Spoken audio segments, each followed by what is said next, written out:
What's up, Clashers? Turin56 from iKonik here, bringing you another breakdown video. This was me attacking from iKonik War 139. I'll break this attack down for you. As always with these videos, first we're going to look at the base itself, show some traps, talk about weaknesses, sketch out the attack a little bit, and then we'll go ahead and watch the replay. So this was a cleanup attack. A bit of a bully attack, to be honest. As you can see here, I'm ranked number 4, he's ranked number 15. Not too much of an upgraded base other than the max expos, but this is where the stars were to be had at the end of the war. With like an hour left, we only had 1 star on this base, so you take the stars where you need.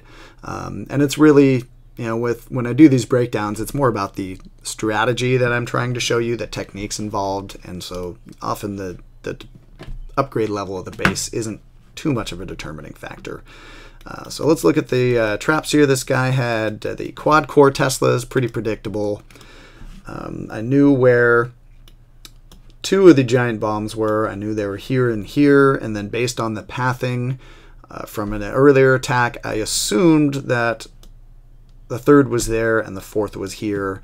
I never pop the 4th one. These 3 were confirmed. I'm assuming the 4th one was down here, but my troops never had a reason to path over it, so we'll just assume that's where it was. So I Hogowiwi'd this base, kind of back to basics for me. I haven't been using it very often, but this was a great base for it. And the reason why is single bombs, as far as the giant bombs are concerned, so easy to pre-heal your hogs through those. Unless they're doubled up in a set, you're exposing yourself to hogs with this type of base. And also I knew I can create a really nice directionality to my hogs. I can make a split in this base right here and create a nice clockwise directionality, so all my hogs are pathing basically together. It's often a little bit tricky to get your hogs to path together. That can be one of the main reasons that a Hogowiwi attack fails, is they split up on you, and then you have to choose who to heal or who not to heal. And even if you manage to heal them all, sometimes just the numbers get dwindled a little bit too much. So as far as how I attack this base, I wanted to get that lure first. Obviously that's a priority. The lure, the archer queen, those are the 2 first priorities. So to do that, first I drop 1 giant down here just to distract a lot of this DPS in the area, and then I drop 3 hogs apiece on both of these defenses. That is going to buy me the full lure, take out those defenses, and as well as that, it's going to create this funnel for me, because now I have a nice break right here. With this cannon down, if I launch my hogs at this archer tower, they're going to go clockwise, all of them. The reason why I took this mortar out as well is to make my wall breakers go where I wanted them to go. I didn't want to use a jump spell. I wanted to have all 4 heal spells. And wall breakers will only go towards walls if there's a defense behind it. So by eliminating this here, I made them, when I drop them, they go right in here for sure. You know, it only takes 2. I don't have to worry about breaking open both of these chambers. And then I'm able to, with my next set of wall breakers, push in over here, and that gives me access to the queen without a jump spell. So that's why I took out that as well. Once I've got the lure, I actually drop a lot of my DPS right away over here in the corner. So I've got my 2 witches, and I drop them over here. I've got my archer queen as well. I drop over here.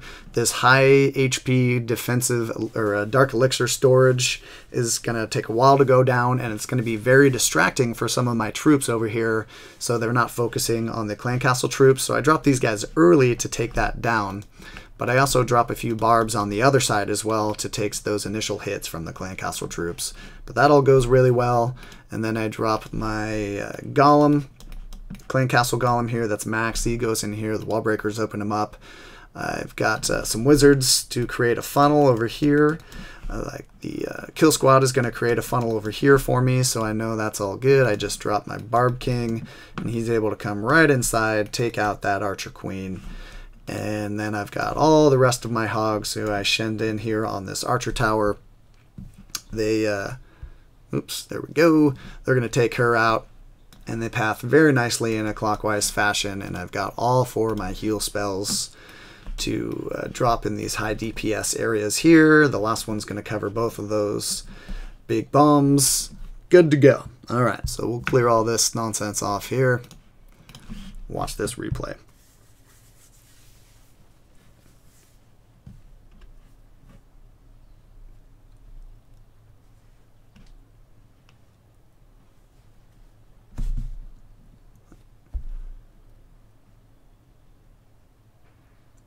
"35 troop space is a big investment for a lure, to be sure.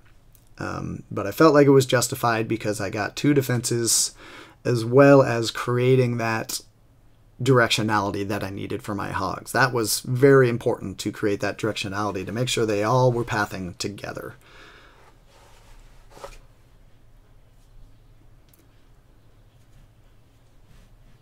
And between my 2 witches and my archer queen, and just the 1 whiz I dropped in there on the side, that's plenty to take out the clan castle troops. The archer queen is usually the equalizer when it comes to kill squad versus clan castle troops because of her high rate of fire. She can really take out those skeletons quickly, turning the balance in your favor for that kill squad.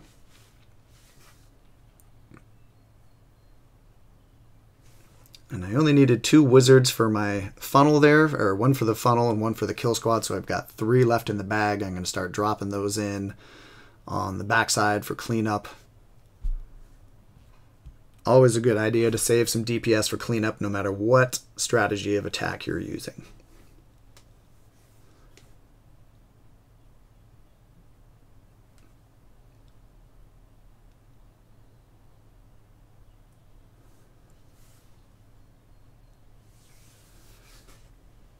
And made sure to save that last heal spell to cover both of those giant bomb spots.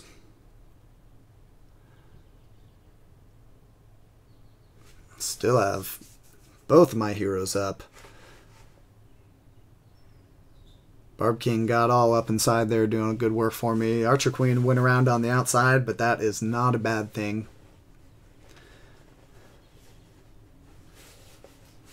And there's the 3 stars.